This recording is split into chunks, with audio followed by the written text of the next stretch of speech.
Imagine your cat is playing a game with you, but they're the only ones who know the rules.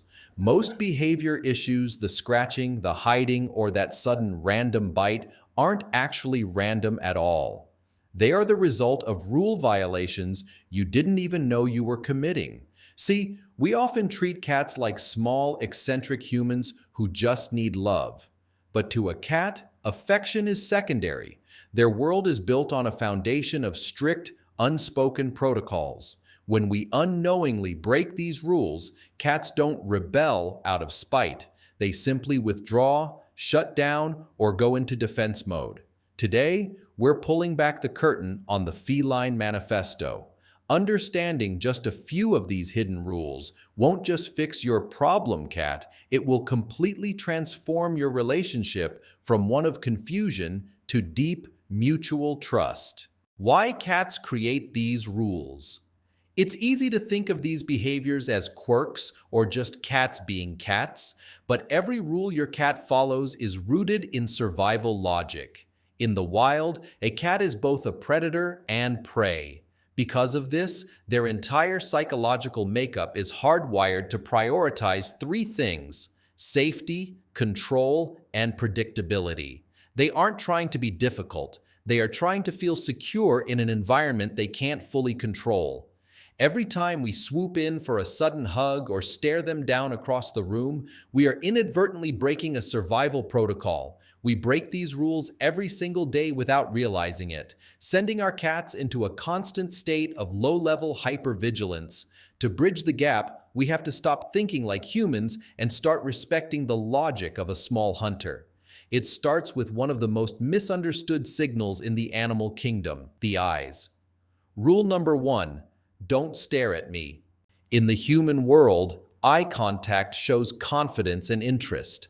In the feline world, a direct, unblinking stare is a physical threat. It is the language of an aggressor sizing up a target. This is why even when you're looking at your cat with pure love, they might look away or suddenly seem tense. They feel like they're being hunted. If you want to show your cat you're a friend, you have to learn the slow blink. By closing your eyes slowly and looking away, you're signaling that you are vulnerable and trust them.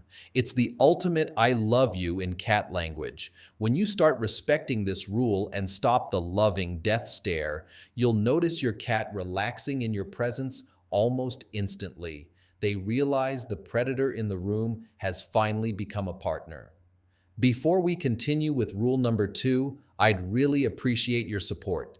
If you like learning how to better understand your pets, please subscribe to the channel. My goal is to reach 1,000 subscribers by the end of this month, and your subscription genuinely helps more than you might think. Thank you. Now, let's continue.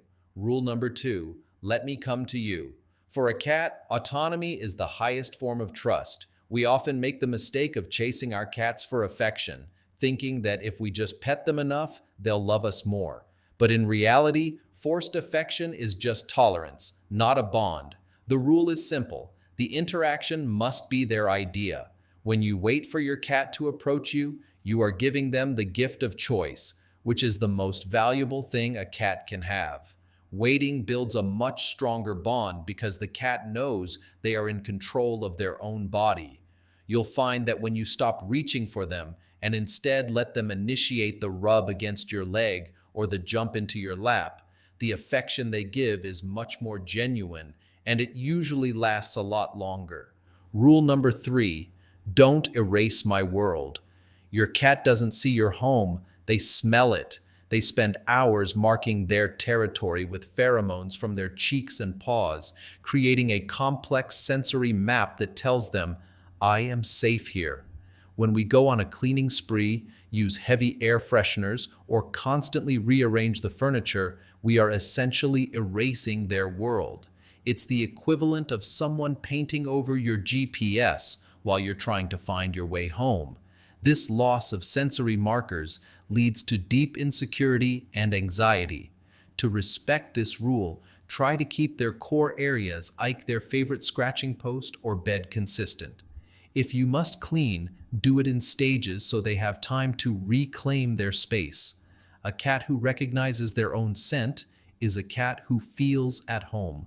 Rule number 4, predictability is love.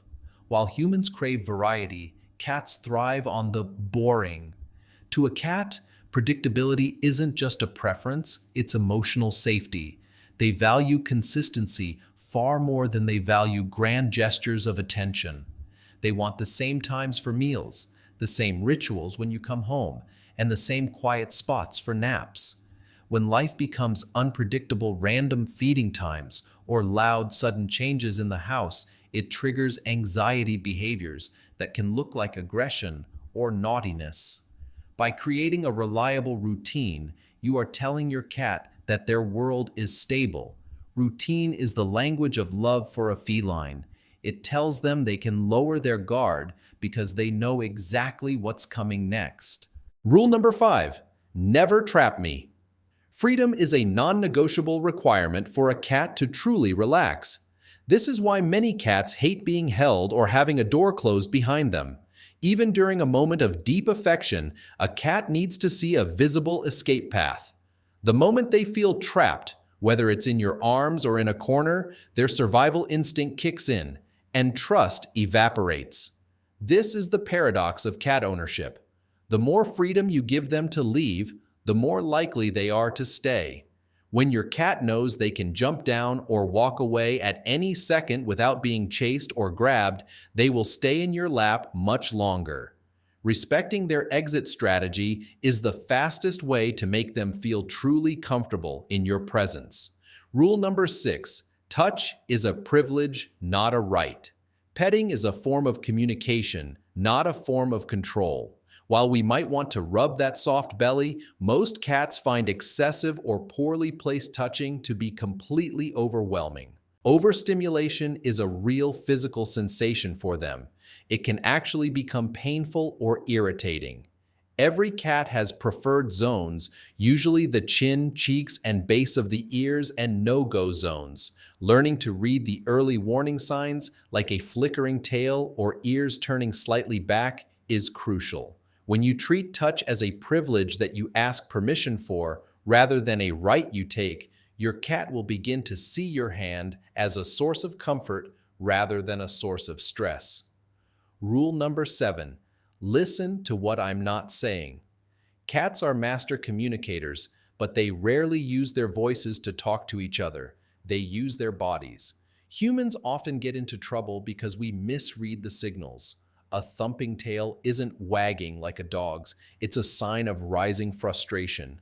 An exposed belly isn't always an invitation for a rub, it's often a sign of defensive trust. You have to look at the context of the whole cat, not just one gesture. Is the fur slightly spiked? Are the whiskers forward or back? When you start listening to this silent language, you can prevent conflicts before they even start. Paying attention to these subtle cues shows your cat that you finally understand them, and there is no greater foundation for a bond than being truly heard. Rule number 8, quiet time counts as bonding. In our fast-paced world, we think bonding means playing, petting, or active engagement.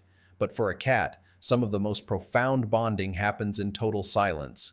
Cats are social sleepers and parallel animals. They love just being in the same room as you without any direct interaction.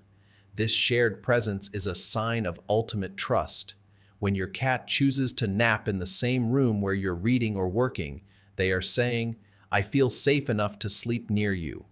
Don't feel the need to constantly stimulate or acknowledge them. Embracing the silence and letting them just be near you builds a quiet, steady trust that is much deeper than any high-energy play session could ever provide. Rule number 9, safety comes before affection. This is the golden rule. Affection can only exist where safety has already been established. If a cat is afraid, anxious, or feels cornered, no amount of treats or toys will make them love you. Fear is a biological block to bonding. If you try to force love or snap them out of it by picking them up, you will only drive them further away. You must build the safety first through the routines, the space, and the respect for their autonomy, and only then will the love follow naturally. It's a slow process, but it's the only one that works. When you prioritize their peace of mind over your desire for a hug, you're finally speaking their language.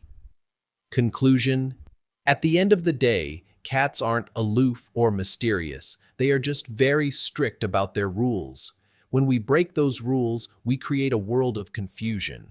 When we follow them, we create a partnership. Your cat isn't trying to be difficult. They're just waiting for you to catch on to the game. My challenge for you today is to apply just one of these rules, maybe try the slow blink, or give them an extra escape route. You'll be surprised how quickly they notice. If you found this helpful, hit that subscribe button and let me know in the comments. Which of these rules have you been unknowingly breaking? Let's keep the conversation going in the next video of the series.